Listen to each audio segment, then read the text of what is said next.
ឲ្យគាត់ពិសាដាច់ខាតក៏គាត់មិនពិសាដែរសូម្បីតែភ្លក់ក៏គាត់មិនដែរយកមកភ្លក់ដែរតែឥឡូវបងប្អូនអត់ទេម្ហូបដែលខ្ញុំធ្វើឲ្យហើយអញ្ចឹងណា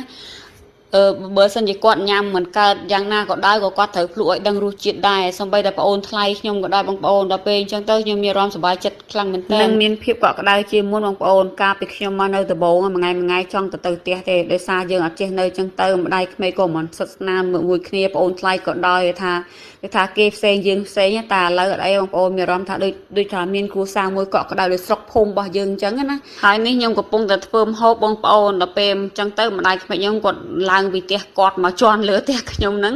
គាត់ឲ្យខ្ញុំនិយាយជាមួយមិត្តភក្តិគាត់ដោយសារមិត្តភក្តិគាត់ត្រូវការអ្នកជូនដល់ទិញអីវ៉ាន់ស្អែកអញ្ចឹងខ្ញុំការងាររបស់ខ្ញុំថ្ងៃស្អែកនេះគឺជាអ្នករត់ម៉ូតូដប់បងប្អូនចេះធ្វើទៅបងប្អូនកាក់ផ្សេង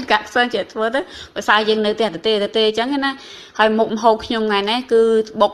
ស្ប៉ាហ្គាទីបងប្អូននិយាយទៅបុកស្ប៉ាហ្គាទីហ្នឹងខ្ញុំ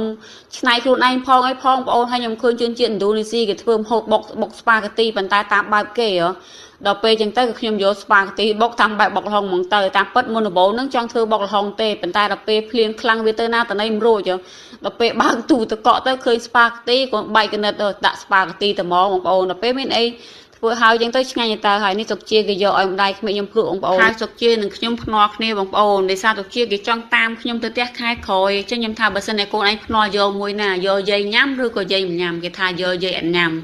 អញ្ចឹងដល់ពេលសុកជាទៅដល់យាយគាត់ញ៉ាំអញ្ចឹងសុកជាចាញ់អត់បានទៅផ្ទះដដែលអៀនលាក់កូននេះបានទៅផ្ទះសោះហើយនិយាយត្រង់បងប្អូនណាត់គាត់ខ្លាំងមែនតើនៅពេលគាត់សុំហើយសុំទៀតគាត់ចង់ទៅផ្ទះតលេងស្រុកខ្មែរអញ្ចឹងជាពិសេសគាត់ចង់ញ៉ាំតរៀនចង់ញ៉ាំពងទាកូនប៉ុន្តែមិនដឹងធ្វើម៉េចបើគាត់កំពុងតរៀនអញ្ចឹងខ្ញុំកំពុងគិតថាបើអាចទៅរួចខ្ញុំទិញតរ៉េនឬទិញពងទាកូនដាក់ឲ្យគាត់ប៉ុន្តែតរ៉េនខ្ញុំគិតថាអាចដាក់បានដល់ពេលពងទាកូនដឹងដាក់មិនទេបងប្អូនហើយនេះគាត់សុំបញ្ចូលសលេងបងប្អូនដោយសារគាត់នឹកស្រុកខ្មែរពេកអញ្ចឹងនឹកម្ហូបនឹកអាហារអញ្ចឹងណាជំរាបសួរបងប្អូនទាំងអស់គ្នាខ្ញុំនឹក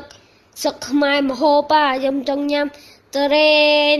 ពងទាកូនតើដឹងម៉ាក់ខ្ញុំយកក៏អត់នៅស្រុកខ្មែរហើយនឹងមួយទៀតខ្ញុំចង់ញ៉ាំសាច់មាន់ក្លុកខ្ញុំឆ្ងាញ់ណាសាច់មាន់ក្លុកឆ្ងាញ់អរគុណបងប្អូនអ្នកអរគ្នាជំរាបលាអូខេបាយហើយរាល់ថ្ងៃបងប្អូនខ្ញុំអាណិតគាត់ខ្លាំងមែនតើដែលហូបខ្លះដែលគាត់ចង់ញ៉ាំខ្ញុំធ្វើអត់កើតដែរជាពិសេសអាស្លាប់មាន់ក្លុកនឹងហ្មងព្រោះអីពេលខ្ញុំធ្វើមុនឲ្យគាត់ម្ដងដែរប៉ុន្តែខ្ញុំយកដាក់អំបិលរ៉ូឌីដល់ពេលចឹងទៅវាអត់ចេញរសជាតិអាស្លាប់មាន់ក្លុកនៅស្រុកខ្មែរខ្ញុំមិនដឹងជាអំបិលអីបងប្អូនចេញមករសជាតិខុសគ្នាចឹងណាបើសិនតរ៉េនបងប្អូនឲ្យពេលខ្លះគាត់ឃ្លានតរ៉េនខ្លាំងមែនតើសោះស្រក់ទឹកភ្នែកតែហ្មងឃ្លានតរ៉េនខ្លាំងពេកណា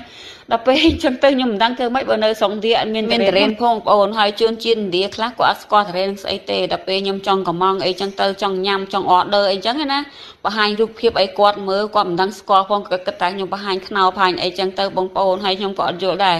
នៅប្រទេសឥណ្ឌាអាកាសធាតុវាមិនខុសពីស្រុកខ្មែរប៉ុន្មានទេប៉ុន្តែមិនដឹងល្មិចបានគេមិនដាំចឹងនិយាយទៅបើសិនខ្ញុំបានទៅផ្ទះបងប្អូនខ្ញុំនឹងប្រមូល